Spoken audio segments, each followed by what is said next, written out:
Most people will first purchase a L2 or an L3 mantis when they first get into the hobby. This mantis will usually be feeding on hobbyists or melanogaster fruit flies. At around this stage, they're a little too small to take on bigger prey like blue bottleflies or larger crickets. In this video, I'll be showing you how to care for, culture, and feed fruit flies to your mantis. The first thing that you're going to need is a 32-ounce deli cup with its cloth lid. Next, you're going to need some Josh's Frogs fruit fly media. I use this kind, but there are other kinds out there, and I use the melanogaster formula. And of course, some Excelsior. The first step is going to be pouring out about 1 inch to 1/2 inch of fruit fly media culture. You can go up to 2 inches as well if you want a slightly more media heavy culture, though it could be a little bit tricky to keep and maintain though. But you're going to want about 1 inch to 1.5 inches of media to start out with, which you'll then be mixing with water.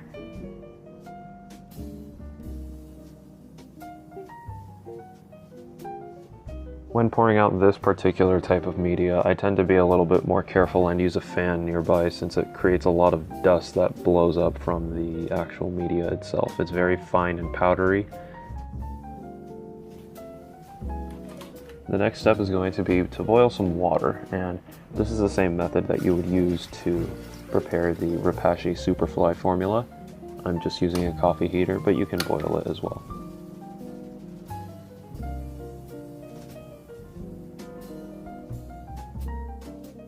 Next, you'll want to start pulling apart the Excelsior. It's usually shipped out in balls, but if it's not, then you can still form it into smaller little clumps that you can fit into the 32-ounce cups. And this is just shaved wood, more or less. You'll want to be careful while pulling this stuff apart too, because it tends to fling these little pieces of it all over the place, and if you have carpet, it's a nightmare. Even your dog won't help you.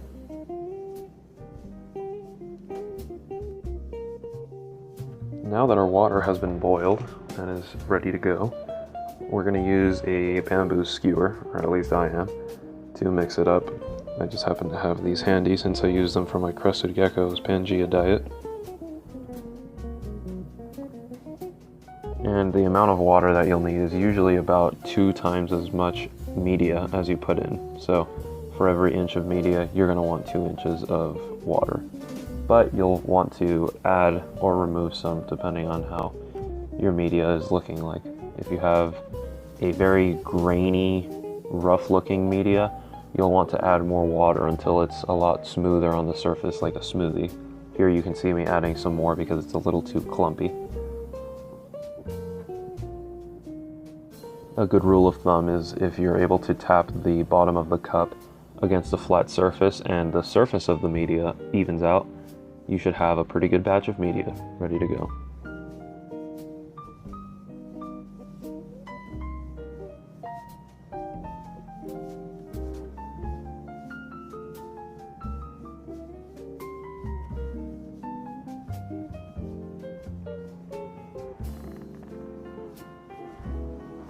So now that our media has been mixed up, I'm just going to put in some Excelsior into the actual fruit fly cup. I just press it down into the base of the media. It doesn't matter if it gets wet or not. The Excelsior won't mold, as the fruit fly media will usually have something to repel mold and fungus growth.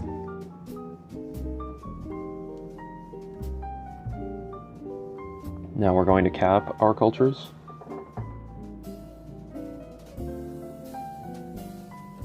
And again, we have to use the cloth lids for this.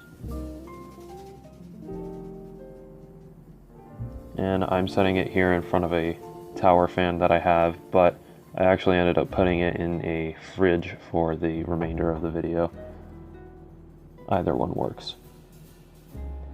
And so now we will be taking out our fruit fly tray. Well, that's where I keep my fruit flies, and I will start pouring them out.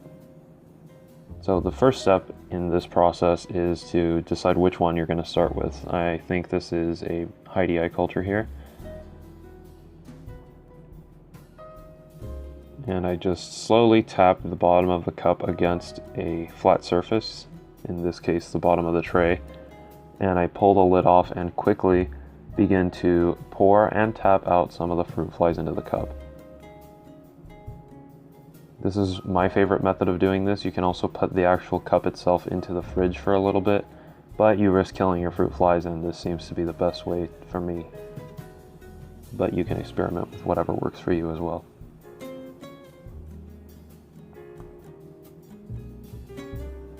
So now that we've added our hobbyists to the cup, we'll go ahead and add the other species. And it's important to close the lid completely like this. Otherwise you'll get crushed fruit flies.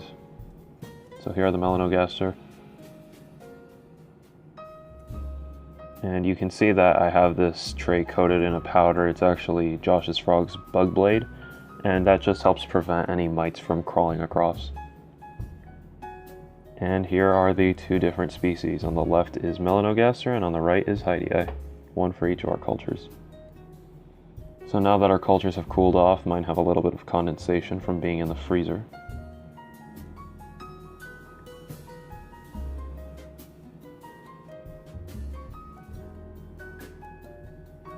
The first thing I do before I actually set them with fruit flies is I actually mark down which one has which. So that one will have hobbyists and this one will have melanogaster. They're usually pretty identifiable, but I just like to add the marker anyways. You can also add the date to measure how long your fruit fly cultures last and experiment with however much media may last you with a longer culture or with a shorter culture. So here I go, just pouring out the fruit flies into the cup. And again, I tap the bottom of the cup against a flat surface so that they all fall down from the sides of the container.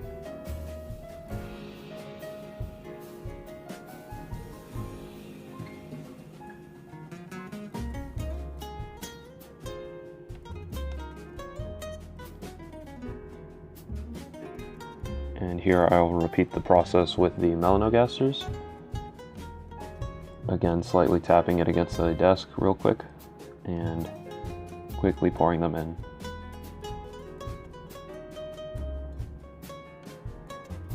Sometimes you'll get a couple that stick to the side. You can just hit them off with your finger.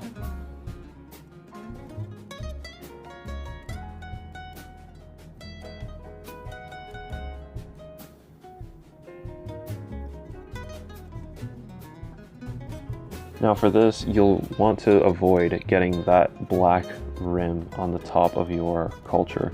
If you start seeing that, your culture is most likely a little too dry and you're going to want to spray a good amount of water into it. You'll want to spray your fruit fly culture about 1 to 2 times a week depending on where you live. For drier places, you'll want to spray it more often. If you let it dry out, the flies will no longer be able to reproduce and you will have a dead culture.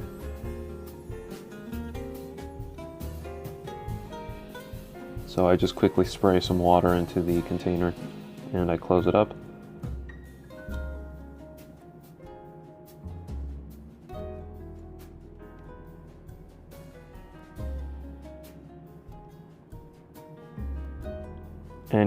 So here is a culture that has a lot of fruit flies in it, and this is a hobbyists culture.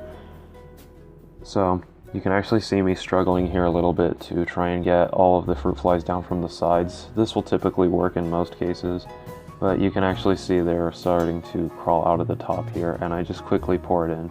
You can see just the huge quantity that starts to come out of this. And again, they quickly start crawling up the sides of the cup, so I have to cap it quickly. But after this is done, that'll typically be how you'll get fruit flies into your feeding cup to dispense into your mantis's enclosure. Here I have a Mantis gastricta. This is an L5 female. She's feeding on blue bottle flies at this stage and also the regular hobbyists fruit flies. They're still a bit large for her, so she can take them on.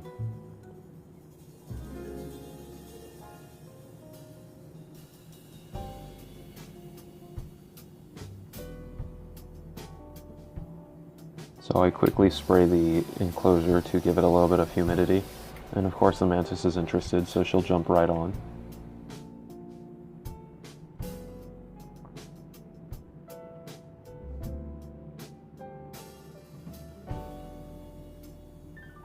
And so again, you'll see me tapping the culture, or in this case the cup, to get the flies down from the walls. And from here, I just tap them out, again slowly into the feeding, from the feeding cup into the actual mantis's enclosure. And that's basically all you gotta do to feed them. It's really simple. Your mantis will go crazy for them. And you'll wanna usually cap the cup of your mantis pretty quickly. But other than that, that's pretty much all you have to do.